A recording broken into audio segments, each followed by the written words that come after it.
Eu até anotei minha pergunta antes que eu esquecesse. Mas então, vocês falaram muito da ideia do gostável, do detestável e toda aquela coisa, vocês exemplificaram aí o Coringa. E aí eu meio que criei uma teoria, meio que uma pergunta também. A ideia do gostável e do detestável podia ser também a ideia do ponto de vista, né?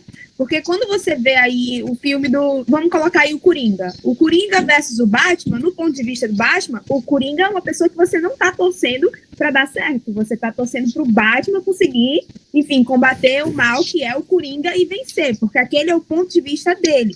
Só que quando você vê o lado do Coringa, você acaba se surpreendendo porque você começa a entender os motivos que levam ele a fazer essas coisas e você acaba querendo, de uma forma ou de outra, torcer para que ele consiga os objetivos dele.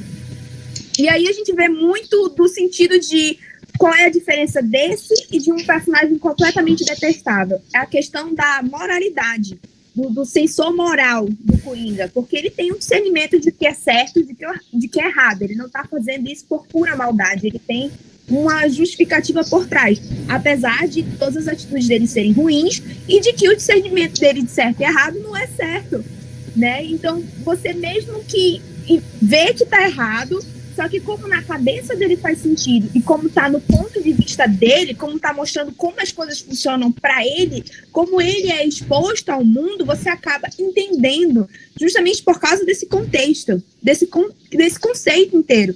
Então, às vezes você tem um personagem que é, enfim, detestável no começo, que é, enfim, uma pessoa ruim, só que quando você coloca um contexto, quando você coloca um senso de moral, mesmo que ainda seja deturpado, você acaba, querendo ou não, ligando ele para a empatia, né, para se identificar, não se identificar do jeito que eu penso como ele, não, mas se identificar da forma que ele fala, na cabeça dele faz sentido, apesar de não ser verdade. Então você acaba torcendo por esse personagem.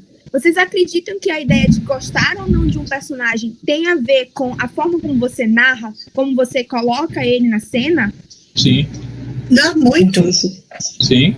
Totalmente. Trazendo até para o universo que a Luísa colocou, o Esquadrão Suicida. Você vê a quantidade de crianças que começaram a gostar, por exemplo, da Arlequina, que nunca tinha ouvido falar. Uhum. É a maneira de colocar. E sim, o anti-herói é o vilão mais humanizado, né? É a sombra do herói. Então, quando a gente começa a história pelo ponto de vista do anti-herói, ele vai ter um pouco mais de humanidade, né? Claro que como ele não é um herói, ele vai terminar pior do que ele começou, mas mesmo assim ele vai ter um pouco de humanidade. Também. Perdão? E também vai da sua intenção, né? Eu quero que esse personagem seja ruim e eu quero que as pessoas não gostem dele. Ou eu quero que esse personagem seja ruim, mas eu vou dar um conceito para ele e vou dar uma moral para ele, uma justificativa que faça a pessoa entender por que ele está fazendo isso e bizarramente se identificar com ele. Então também vai muito da nossa intenção. E aí vai da nossa habilidade também narrar e trazer o personagem da maneira que a gente quer. Porque às vezes a gente, enfim, são dois pontos aí, né? Ou pode dar muito certo, ou você não faz o negócio direito, enfim, erra a mão na hora de trazer esse personagem e ele acaba ficando sem sentido, ou superficial, ou estranho, ou você não tá entendendo por que ele tá fazendo aquilo, você não consegue se identificar. Vai da nossa, enfim, da nossa intenção também, né? Sim, e a humanidade também não quer dizer bondade, significa que ele tenha pontos de vista, que ele justifique suas ações, né? Diferente de um vilão que muitas vezes a gente não vê isso, é só mal por ser mal, entendeu? Exato.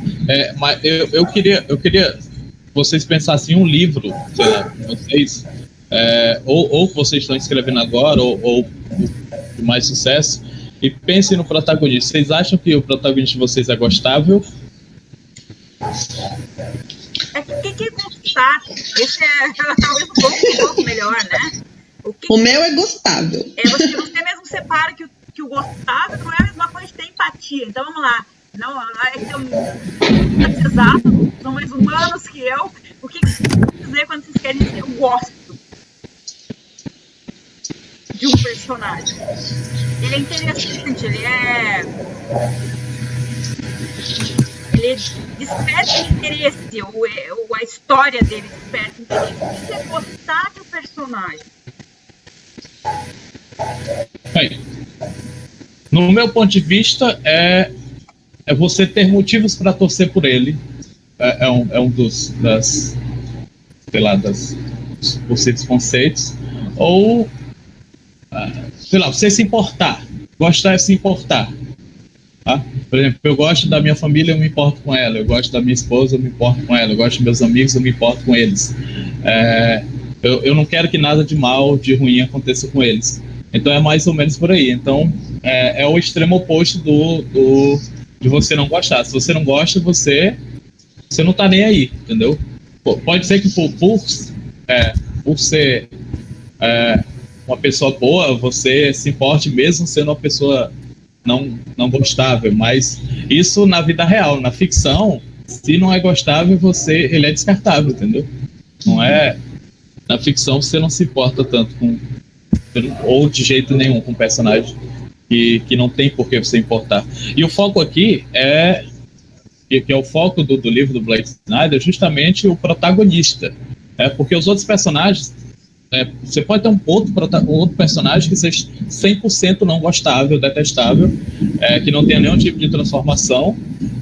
Na verdade, ele diz que todos os personagens, menos os vilões, têm que passar por transformações. O que eu não sei se concordo 100%. É algo interessante, né? Mas pelo menos o protagonista ele tem que ter essa transformação, tem que ter algum tipo de transformação durante a história. E para você torcer por ele teria que ser gostável, digamos assim.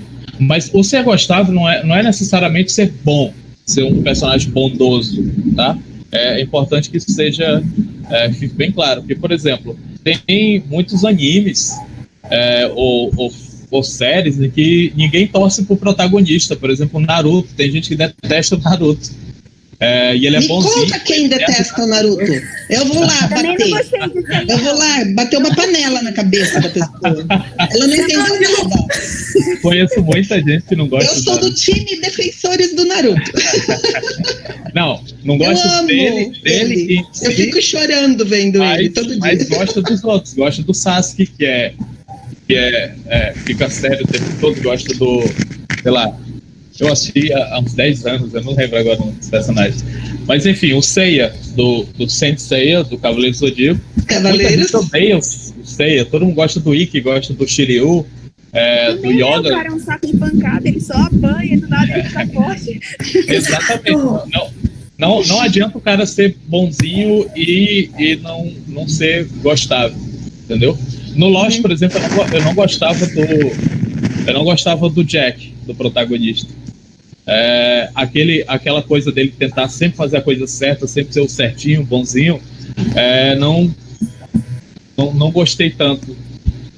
No final, lá pra 5ª temporada, talvez, mas, por exemplo, o Rick do The Walking Dead, eu gostei dele pra caramba, porque ele é um cara da lei, é pra ser o cara 100% bonzinho, mas ele sabe medir ali o que ele faz o que é necessário, entendeu? Então, resumindo, a gente quer que o personagem faça aquilo que a gente não tem coragem, ou algo do tipo.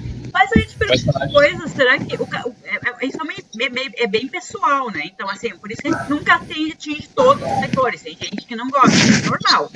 Todo mundo vai gostar dos caracteres. Vai ter gente que gosta do livro e vai ter gente que não gosta, isso é normal. Exato. Você vai ter um nicho, você vai atingir um certo público, e aquele público que vai ficar o seu caractere gostável. Por exemplo, quem gosta de teu estilo e também, não só do teu estilo, dentro do teu estilo, quem tem teu tipo de caractere, sabe? Assim como você senta, às vezes, dentro do lado de uma pessoa no bar, e você acha essa pessoa extremamente boring e outra pessoa acha super legal. Acontece também. Então, assim, da mesma forma acontece com o personagem. Não existe uma fórmula para ter um personagem que todo mundo vai gostar. Não, certo. É uma questão de você, como escritor, colocar recursos que incentivem a pessoa a poder gostar, não é necessariamente todo mundo. Exatamente. Você facilita a gostabilidade do personagem. Exatamente, é isso que ele diz. Você tente, você vai colocar ali um elemento que possivelmente vai fazer ele ser gostável, mas pode não funcionar para todo mundo, entendeu? Se, sei lá, uma porcentagem de pessoas que não gostam, isso é normal, você nunca vai ter unanimidade. Agora, se a maioria das pessoas não gosta, aí é o problema. Aí tem um problema. Aí provavelmente seu livro ele pode ser muito bom, ter uma trama incrível. Não, provavelmente ele é ruim, né? Exato. Não, mas eu tenho uma questão que é assim, ó, porque eu escrevo comédia romântica, né? Então, muito provavelmente muito provavelmente as protagonistas de comédia romântica, elas são adoráveis, né? Na maior parte do livro. E nesse meu terceiro livro, Eu Me Demito, eu quis tornar a protagonista um pouco desafiadora nesse sentido, né? Porque ela é uma pessoa irônica, ela é uma pessoa que ela machuca os outros com as palavras, enfim, mas eu coloco tanta coisa ruim acontecendo com ela num curto espaço de tempo que é impossível você não torcer por ela. Que mesmo que ela seja detestável em vários momentos ali da trama, eu não deixo ela ter fôlego, assim, porque muita coisa ruim acontece com ela.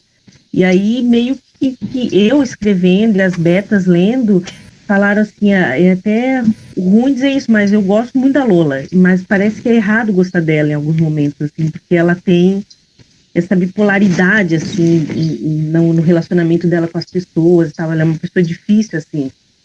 Mas eu não sabia dessa técnica, tá? Eu vou ser bem honesta para vocês. Escrevendo, esse é meu terceiro livro e eu não conhecia a técnica. Mas lá no início eu quis colocar alguma coisa que humanizasse a Lola para que as outras ações dela que fossem detestáveis, as pessoas ainda teriam essa conexão inicial com ela, assim, sabe? Então, foi um desafio bem legal de escrever assim, uma protagonista. Mas aí, você está dizendo que ela tem um flaw, né? Um flaw, como é que fala isso em português? Flaw. Uma falha, um defeito. Uma falha. Falha, sei lá, defeito é melhor, tá? Mas um defeito não necessariamente deixa ela não gostar. Vou até na ideia da queridinha agora da editora Coerência, a Anne, né? Sim. Dependendo do que você escreve, eu queria perguntar. A Anne que não sou eu, tá? Nossa, cortou aqui, entendi nada. Oi? Não, é que a Anne é a queridinha da Coerência, mas não sou eu, surpreendentemente, porque eu sou a Anne. E você é super querida, né? Puxa vida! Às vezes eu tomo cada susto, porque a pessoa vem, Anne! Eu falo, nossa, sou eu! Não sou eu. Mas, por exemplo, a Anne, ela... A princípio, muita gente disse que achou ela chata pra caramba no primeiro episódio, até certo impertinente. Ponto. Isso, porque ela interrompe e ela fala demais. E ninguém gosta de alguém que fale demais o tempo todo, sem parar. Na vida real, ninguém gosta. Você quer falar e quer ser ouvido. Então, a pessoa que só fala, você não, entendeu? Mas chega um ponto ali do primeiro episódio, um ponto do livro, em que você percebe que, ela é órfã, ela não tem família, ela tá toda esperançosa que vai conseguir finalmente ser feliz com a família nova, ela passou por muito perrengue no passado. Então, se você não empatizar com uma personagem dessa, você não tem coração, entendeu? E ela vai aos poucos, né? Logo no primeiro episódio já gostei dela, mas para outras pessoas, talvez no segundo, no terceiro episódio, ela vai mostrando que ela fala demais justamente para meio que se proteger. Então, você gosta dela, entendeu? Acho meio difícil você não gostar. Tem pessoas que não gostam, né? Provavelmente deve ter várias pessoas que não gostam, mas provavelmente quem não gosta não vai acompanhar a história. Talvez você assista 1 ou 2 episódios. O ponto que eu quis dizer é que também tem um jeito que tu escreve, né? Porque dependendo de como você poderia escrever, você poderia pegar esse flaw e transformar numa coisa negativa.